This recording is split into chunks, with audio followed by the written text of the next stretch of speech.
I'm Amanda Leatherman with Invictus Pro, and welcome to Modern Day Athlete Podcast. Today, I am joined with Caleb Strunk of Elevate Spine and Sport, Dr. Caleb. I love the name Dr. Caleb, by the way. So what intrigues me is that I've traveled into other areas, not just locally here to the Woodlands, but in Houston, in Austin, and everybody refers to you as Dr. Caleb. Where did it come from? Did somebody give you that, or did you start calling yourself that and just stuck? What happened? I don't even know. It feels weird to me, being really honest. Never been to class or whatever it might be, and there's Dr. Kill, Dr. Kill. I'm like, hey, it just feels weird to me. But kind of just stuck with a lot of places around here, especially like the HYROX world. It's kind of like a lot of people know me as doctor for HYROX, whatever it might be. So kind of just stuck, kind of took its name as on its own. And now you completed recently in Dallas, you did your first HYROX. Mm-hmm. Tell me a little bit about that experience for you. Yeah, it was tougher than I expected it to be honest. So I did it with a partner. We did just the men's open, and both of us was our first time. Didn't have really an idea of what to expect. We knew what the exercises were, the distances, all that stuff. But I think the thing that we ended up struggling with was the rock zones, the transitions, some of the stuff that maybe we weren't prepared for. But I had a blast doing it. It was so fun. The environment was so fun. Training for it. I didn't like it first, but then I started to learn and like it. Now my second time around, I've actually really enjoyed the endurance, the running, and things like that. So it's been really, really good, and I learned a lot from my first one, and I think the next one will be really good because of it. The next one, so you drank the Kool-Aid. I drank the Kool-Aid, yeah. No, I love that. I love that. When you say that you didn't really enjoy the training initially, what was one of those things that was maybe a turnoff for you? Yeah, so honestly, one of the things I've seen with a lot of HYROX athletes, they're usually the people that were runners or people that were kind of in the weight training room, and not HYROX is a mix of both. And so I have a background with strength conditioning or with football players, the big weight room. That's what I've always enjoyed. And so running and endurance was never really my thing. Even when I do a cardio class at a gym or something, I always just struggle with it.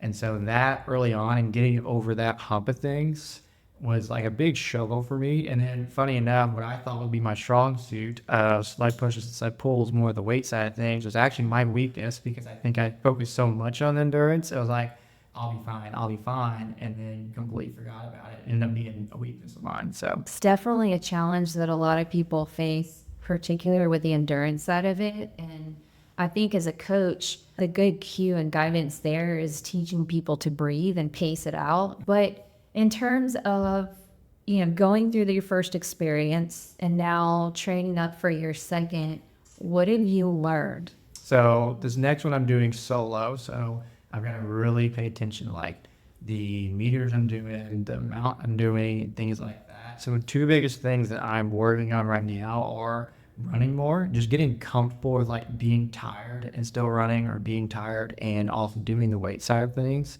So that, and then compromised running. So doing a heavy lift and then a cardio session, and then going right back into it, whatever it might be, because that's what I personally struggled with. And my endurance throughout the race was pretty good, but one of the things I'm working on right now too is pacing, because I think it just came out of the gates really hot, and it was by the middle though, I felt pretty good going towards the end. So those are the two big things I'm working on right now. It's just more longer endurance, because the last race, I think the most I got up to was 6 miles on my runs, and we ended up running I think almost 7 to 8 between the rock zones and things like that. That just wasn't what I was expecting. I was oh, the 1,000 meters, it's around 6 miles. We'll be fine. And so now I'm preparing for 7, 8, 9 miles, trying to run that as well as lifting in between. You practice here local to the Woodlands and Spring area. Yeah. How you got started into chiropractic care with spine and sport and working with athletes. I help people that feel they've tried a lot of different things, they've done different treatments, whatever it might be, and they've never found what I call root cause. And so what I find that is yes, we have back pain. Why are we having that pain in the first place? That's what I try to help people figure out. And whenever I can find that, then it answers a lot of different questions as to how should we be training? What should we work on before? You really create like a detailed out plan for people, because I just see so many of my own patients, some people in my own life. I'll do something about my mom. And so she went to a chiropractor, PT, all these things when I was growing up. It was like constant back pain for years and years. But she'd have a surgery that could have been prevented, and she was left paralyzed from it, some different complications. And she was only at the age of 50. And so that was a big thing for me, big thing for my whole family when that whole happened. And so she's about 4 or 5 years into that now, and she's doing a lot better. She's walking the walker, but still, like, it changed my parents' idea of retirement, what that looks like. And I always tell people, like, she is an exception from what, like, specifically happened to her, but surgeries, hip replacements, all those things, and people being in their 60s, 70s, and in pain and not being able to function, like, that's so common. And so what I try to do is help people in their 30s, 40s, even in their 60s too, just to help them understand their own body, understand why they're having pain, and just be educated, not only like now how to get out of pain, but 10, 15, 20 years down the road.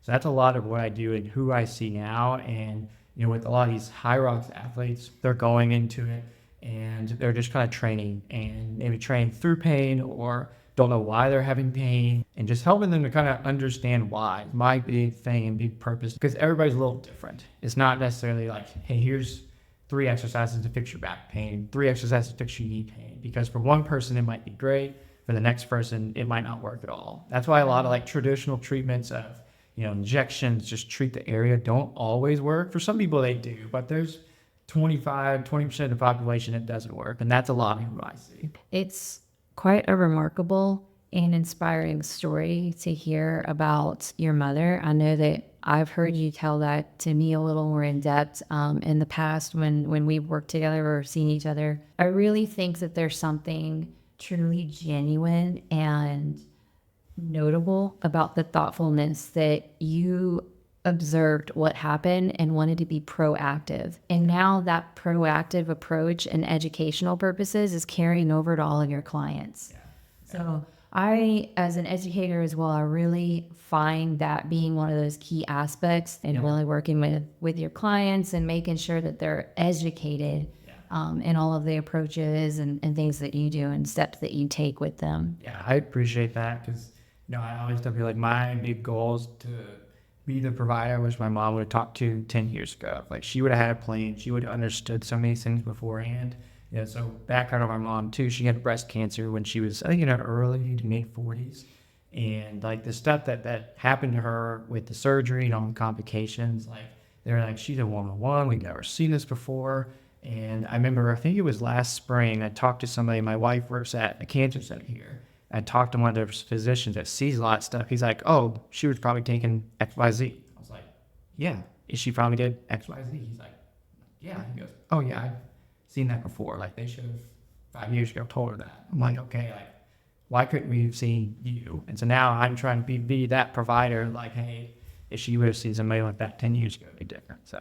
Yeah, absolutely. I know that you work a lot with athletes, like HYROX athletes, obviously, because they're going through like progressive training and they're doing they're just putting a lot of miles on their joints and different areas like that. What are some of the common injuries that you see in your field? I think the most common things I see are back pain, probably number 1. Hip and knee pain number 2, and then shoulder pain number 3. That's what I most commonly see. And a lot of times with those, like, it comes down to, like, you know, we're kind of just taking a guess and throwing everything at it, hoping for the best. Especially with, I find, knee and back pain. Like, it's really important to understand, like, why that pain is happening. So often I find with both of those, maybe it's coming from the hip or a poor movement pattern, whatever it might be. So those are the most common things I see on a daily basis. I think you touched on it. So from a technical aspect of a coach, now I'm not a doctor in your shoes, but definitely from a coaching standpoint, what I see on the gym floor is typically execution errors. And I do find that there are those athletes, sometimes that either have the mobility issues with a lack of like range of motion in there, or B, they have the mobility, they're just executing it incorrectly. Mm-hmm. What do you see in clinic? I think one of the things I see a lot is people just don't understand what they're doing or how to feel a certain movement. Like a hinge move is a great example. And so I think that's one of the bigger things, but also like not understanding their body just very well and not knowing what to feel, how to feel it. For example, I just think people just go and they're like, oh, it was a great workout, like, but they got the wrong thing out of it, if that makes sense. Yeah, I didn't hit the right spots. Yeah. So to touch on the hinging, I have the best cue. I'm going to share it with you. I'm going to share it with everybody. My coaching cue for a hinge, because I agree with you wholeheartedly, that is one of the most complex positions for anybody to achieve and to kind of get it right the first time. But what I cue everybody as is the international pose of dying. You just finished a run, and what's the first thing you do? You bend over and you throw your hands on top of your knees. Yep, did that work out today? There's your hinge. Okay. I tell everybody, there's your hinge. Find that position. It won't fail you. That's always your, start and end point for your hinge position. So, I love it. yeah. My cue, I heard this from one of my mentors. She says, act like you're walking into your house and you've got all those groceries in your hands. You got to try to open the door up. You got no hands. You push your butt back. Everybody laughs at it, and I'm like, it works. So Yeah. it's always just finding the weird cues. That's what gets people under. I know, right? It's really, the weird stuff always works. It just clicks. I don't know what it is. Yeah, 100%. People being unaware of their bodies.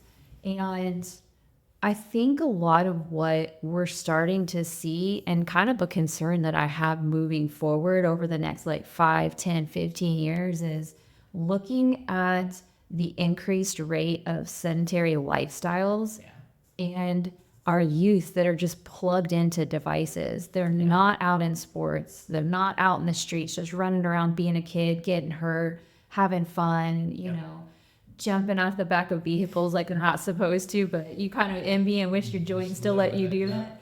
And it makes me a little worried about what happens. Like they're not developing the body awareness or spatial awareness, and they're not developing the musculature that they need.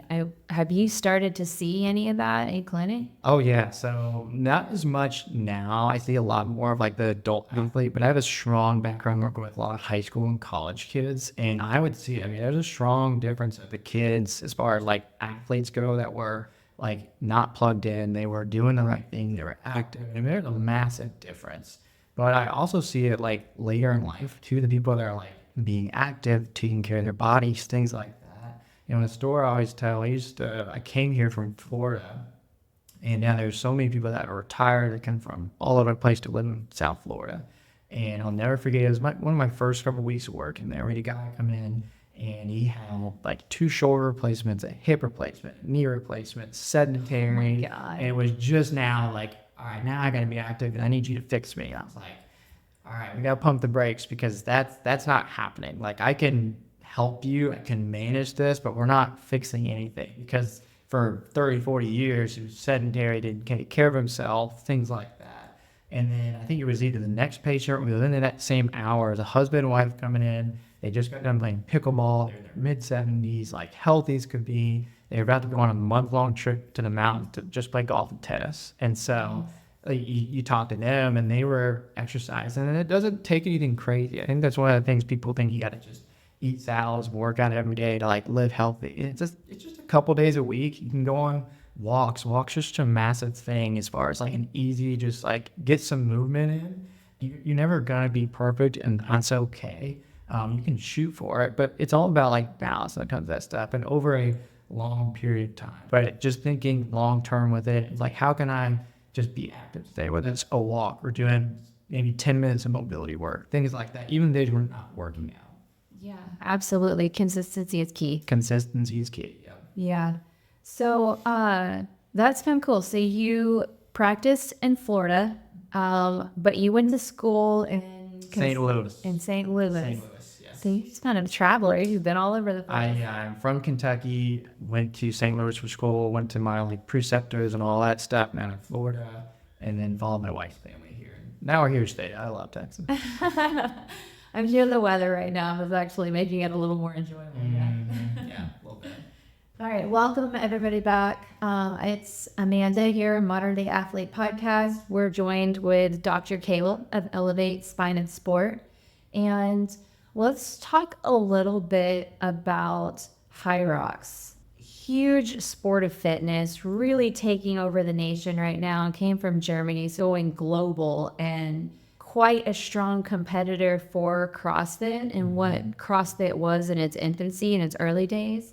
But specifically, we're both in the midst of training for HYROX Houston and coming up in March, and we're at 8 weeks. 8 weeks out, yeah. Right at 8 weeks. So tell me a little bit, this is your second go around. Yeah. So tell me a little bit about what you're focusing on this time. Where are you at right now with your training? Yeah, so my big overall focus is running, and not always like, yes, I'm focused on the endurance of it and just getting comfortable with like these long distances, because I'd never done, like, even a lot of my workouts are 45, 50 minutes versus a HYROX. And we got like 114. Like that's still a big difference compared to what I had been. 114 is pretty phenomenal.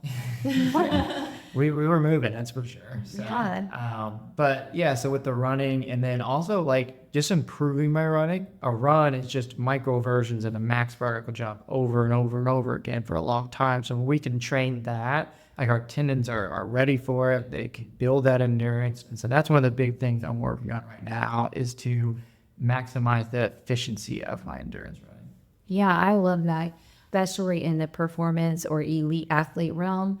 The plyometric side of it is crucial, not only to develop speed. I'm looking for that rebound ability. Yes. And I think too, a lot of things that I train into unilateral and plyo and incorporating things too where it's isolating, is just ensuring that they're utilizing foot placement correctly or body positions correctly. So there's always a technical aspect to it. And is that what you're experiencing when you're receiving some of your athletes as clients? Yeah, 100%. You know, one of the things when it comes to runners is I want to watch them run. And a lot of times when I watch somebody run, I can already like in my head see how well they're going to do with plyometrics. It's one of the big things I try to do with runners is teach them like, number one, about their body, but how to like properly like, absorb load and like land. And just a simple landing drill can tell us so much about how well we're like loading into our body, whether we're landing on our heels or too much on our toes and falling forward. Can we like land and be in a comfortable position to go to the next step or whatever we might need to do? You know, those things like over time just start to add up when it comes to running. And so I completely agree. And I think plyometrics is one of the things as far as running goes that just kind of gets forgotten about. You know, like even strength training is kind of starting to come along a little more, but plyometrics is still like on the back burner things. And it definitely is like one of those top things that just needs to be trained. It doesn't have to be an everyday thing either. It can be once a week, like as a part of our warm-ups. Like that's one of the big things in my warm-ups, like a very dynamic movement where I'm doing jumps, I'm doing high knees, I'm getting my heart rate spiked a little bit, not necessarily just like stack stretching, like touch your toes, things like that. Right. One thing that I have a strong inclination towards doing is really helping my athletes with their warm-ups, leading them through a process of priming their CNS to get prepared to perform. So like priming for performance, and that's a term that I use with them pretty frequently. Tell me a little bit about what you've encountered in terms of how you're warming up and getting yourself prepared, or how you're helping some of your clients utilize that aspect. And I think it comes even back to that too, helping people with injuries specifically understand why they're having their pain and why certain things are going on, because you know, a lot of times like a general warm-up can be really good for most people. When you have like specific things, like I know for me personally, I'm always focused on my left hip and my left ankle and warming those up, getting the right mobility in for it. And then for me personally too, I know I respond well to plyometrics, unilateral like movements as far as like walking lunges, different kinds of motions, things like that. So helping you just to really understand like, okay, for me specifically, or for whatever the client needs, like what do they need to be doing? Because we also don't want to warm up for 15, 20, 30 minutes. Like, you know, people are busy, they got a lot going on. But if we got 5 minutes. Like, how can we maximize that and get straight into our workouts? How do you feel about incorporating an extended warm up as part of their training? You know, not trying to rush through it, but really incorporating it as a let's begin to have some awareness for what your body's doing. Yeah, I like it. I like it a lot. And especially when we start to age more, like the warm ups become better to do long term. I was actually reading some research this week and it was like, for people as you start just like from 40 to 50, 50 to 60, 60 to 70, there's like a time frame. It can go from 5 minutes all the way up to like 15 minutes of like what should a good solid warm up be to kind of get our bodies going. And so almost like adding that into our workouts. So I love the idea of it. Yeah, absolutely. I agree. In terms of your HYROX training, are you doing any kind of specific injury preventatives for yourself? Breathing and stabilization within my like low back and core, not necessarily like how strong I am, but more of like just engaging the right muscles. Those are the big things I'm focused on, not only in my warm up, but also my training too, for me personally.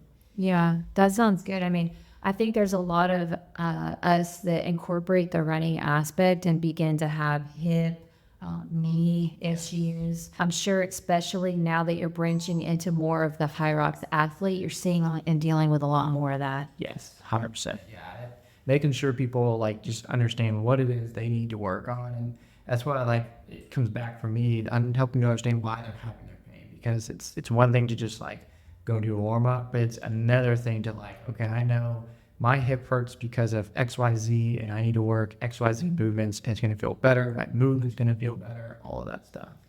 That's where it's at. Yeah, 100%. Yeah, so I mean, a term that's thrown around quite frequently, but maybe misunderstood, is progressive overload.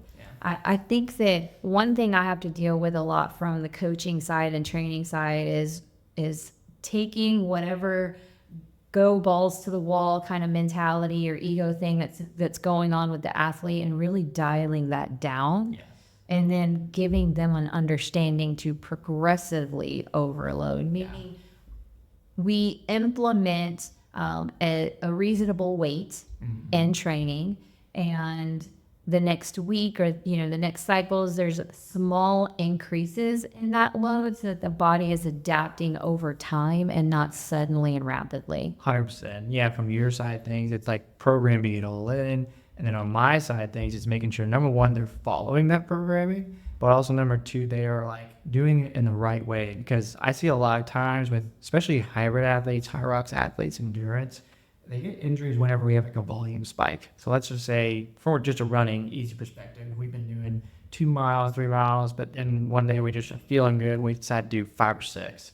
That's a lot of times when these injuries come about, or we just had Christmas time and things like that, where people were off for a week or in and out, and then they just go right back into it, or even more. Like that's when I see a lot of the injuries happen, is big volume spikes. And so making sure they understand that aspect of things, but also like for you, like they follow along with the progressions you have set in, because I tell people like there's a reason they haven't set in the weights with the time frames, all these things. Like don't break the process, like just follow the process.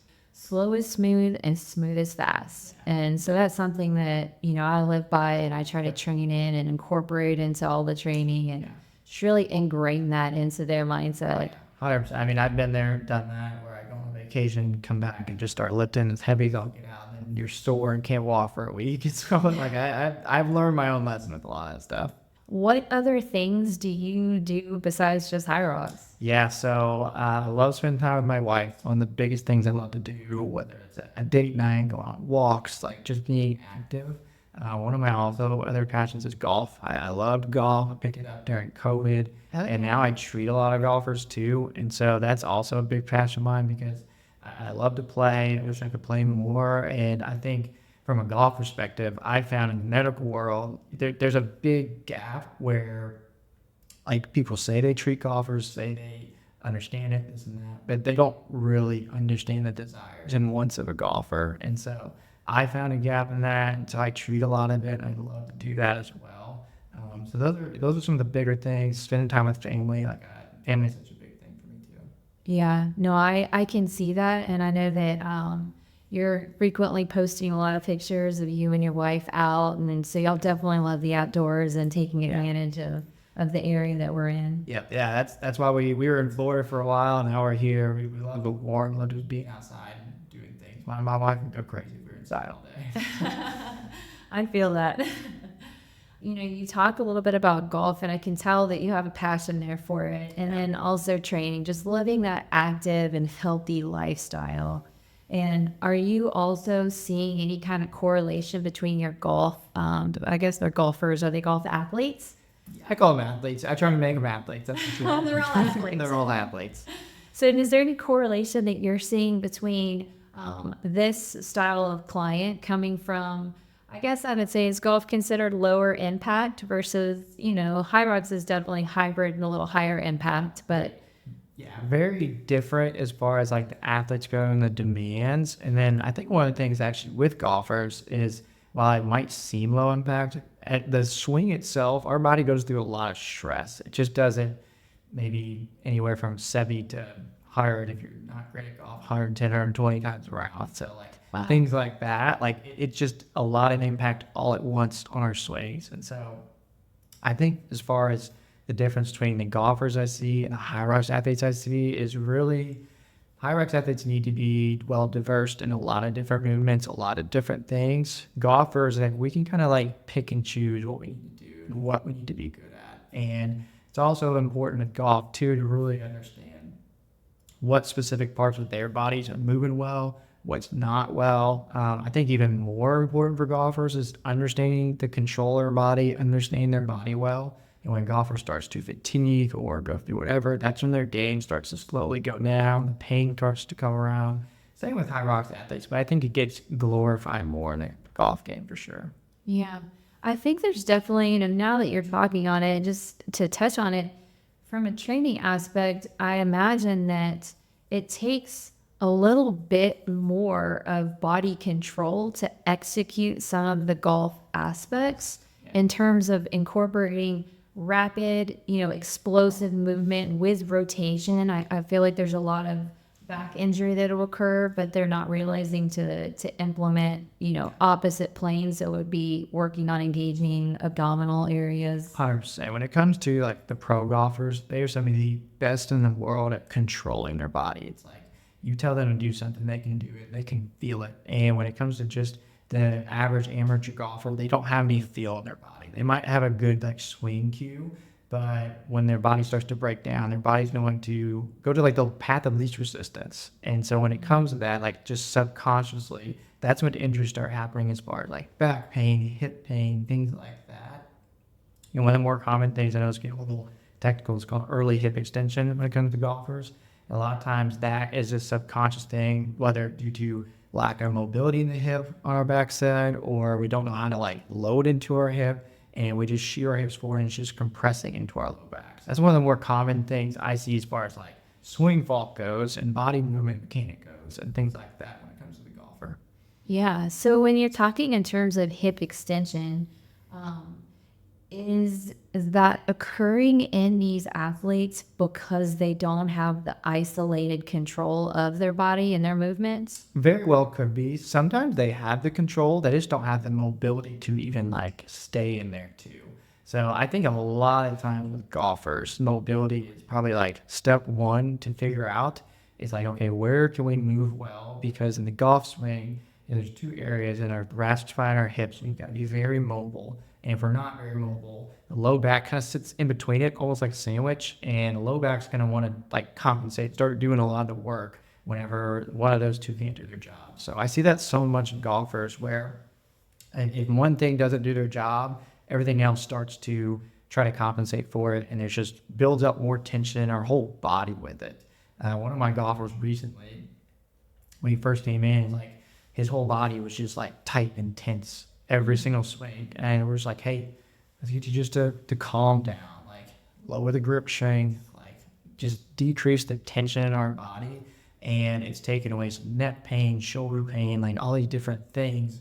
And it started with some mobility stuff, but a lot of it was just like, hey, we got to get you to control your body, be less tense, and be just comfortable with the golf swing. Right. Just calm the central nervous system down a little bit so it's not always fighting against. 100%. Yeah. And that's the same when it comes to HYROX athletes too. We want to train our body to where when we start to fatigue and we're not thinking about it, what does our body do? Does our body go to a good pattern or does it start to fall apart? That's where I think the injuries start to happen. And one of the things you try to do is like get our own mind and body to really just understand ourselves. That way, and a HYROX athlete, whenever you're at the very end and you're in the wall, like you're not thinking about, oh, here's my technical. You're just going. You're like, I got to get through these. So we want to make sure like our body is prepared for that, ready for that, and goes through the good patterns and not falling apart in that kind of situation. Yeah. Don't go online and just edit to win it. Like have some technique, have a strategy there, right? Exactly. 100%.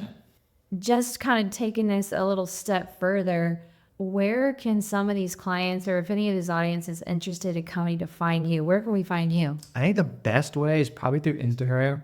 I'm on there every day. I post on there every day, post HYROX stuff, golf stuff, things just for active people. And so that's probably the best way, just to either message me on there or have like forms on my website. I have different like emails on there as well. Dr. Caleb at Elevate Spine Sport. It's another way. Dr. Caleb, I love it. There it is. I know, but I think the best way would be just through my Instagram. Okay. And give me a little bit of like a day in the life. So let's say you go in and somebody's reaching out to you and walk me through the process of what occurs after we reach out. Yeah, so we have a little bit of a unique process when it comes to our new patients and kind of how I work with somebody, because number one, I want to make sure that I can help them before I like start creating a plan for them, but I also want to make sure like they're a good fit for us too, because if somebody's just wanting like a quick fix, they just want to get adjusted, like I have people I can send you to. That's not like what we do. So what we do is we start everybody just a free phone call just to learn more about you, your health history, what are some of your bigger overarching goals, and like what is it you really want outside of just getting out of pain. I think it's so big, because if you just want to get out of pain, like we can do injections, we can do different things, but if you want to get out of pain, become a better HYROX athlete or break a certain time, like that's what I love to work with. And so I start people with a phone call. The next step is what I call a discovery visit. And so it's a 60-minute session. It's free. And it's basically an assessment to see, okay, what's the root cause? Like, why is this happening? What's going on? And what should we be doing about it? And then after that, what we do is what I call an evaluation or treatment session, where I take the root cause and then basically go through a treatment session with it. And it's important because everybody responds to treatment in my office a little differently. One person might respond better to mobility. One person might respond better to stability. Some person, soft tissue is really good, but the other like doesn't do anything. So getting them to see that, but also allowing me to see that. And then at the end, what I really do is create like just a detailed out step-by-step plan. Like, hey, here's what our first phase is going to look like. We're just getting out of pain, increase our range of motion, activate the right muscles.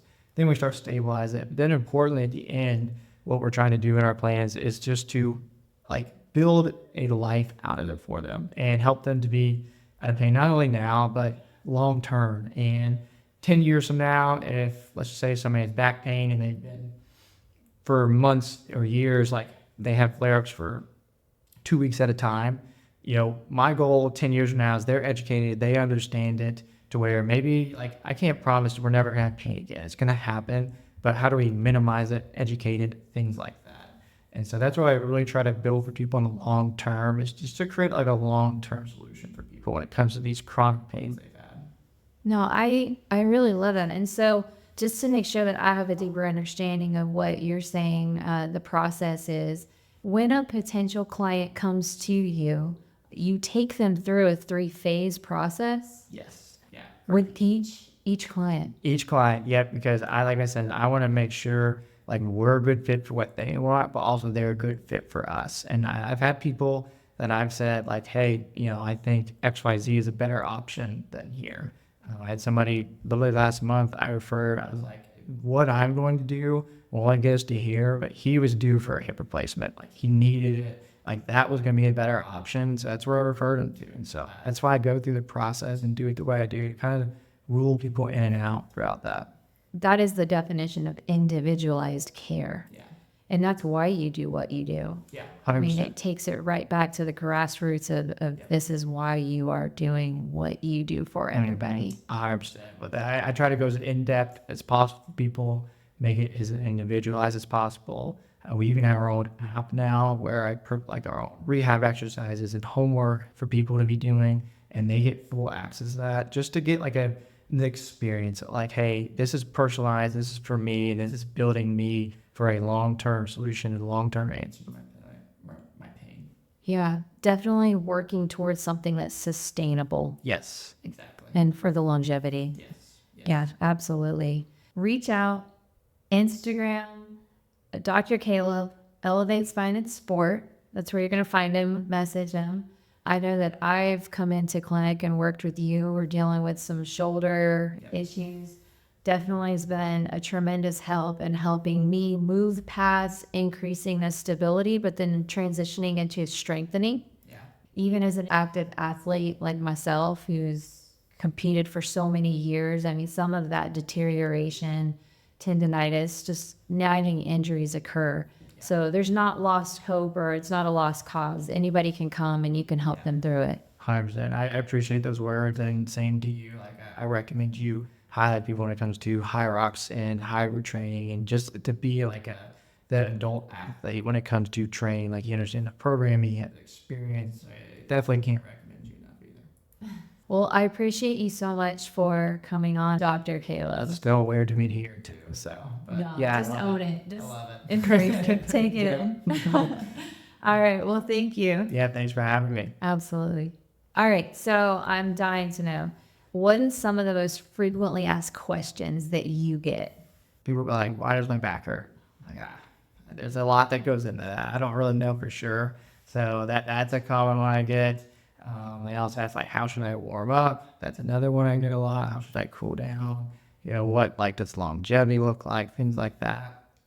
Those are some pretty common reasons I see, but also people kind of just, like, asking, you know, like, why is this happening? Why is this happening? Am I hurting myself more by doing this? I think those are probably some of the more common things I get for sure. Tell me about a funny situation that you've encountered. Quiet in the gym, it happened, and both of us just like, I feel like nothing happened. You know, like, both of us heard it. Like, we didn't know what was going on. We were just like, I kept talking him through the exercise, all these things, and he just kind of kept going. But we both, like, in the back of our head, like, could just tell, like, okay, that just really happened. Oh, man.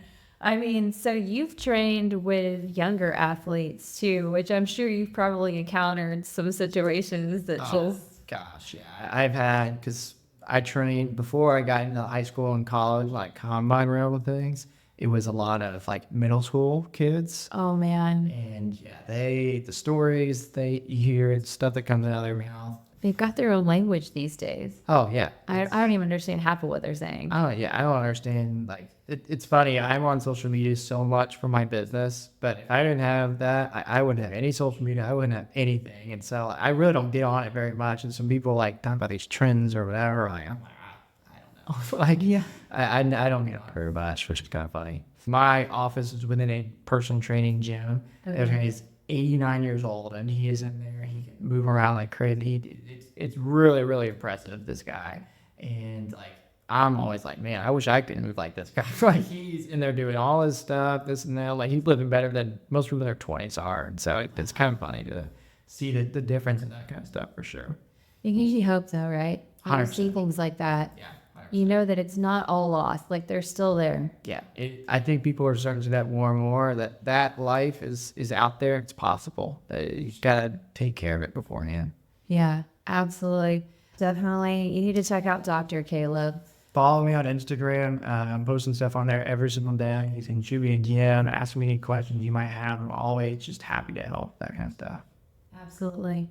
All right, check it out, guys. And thank you so much for joining us today, Modern Day Athlete. Stay tuned for the next one.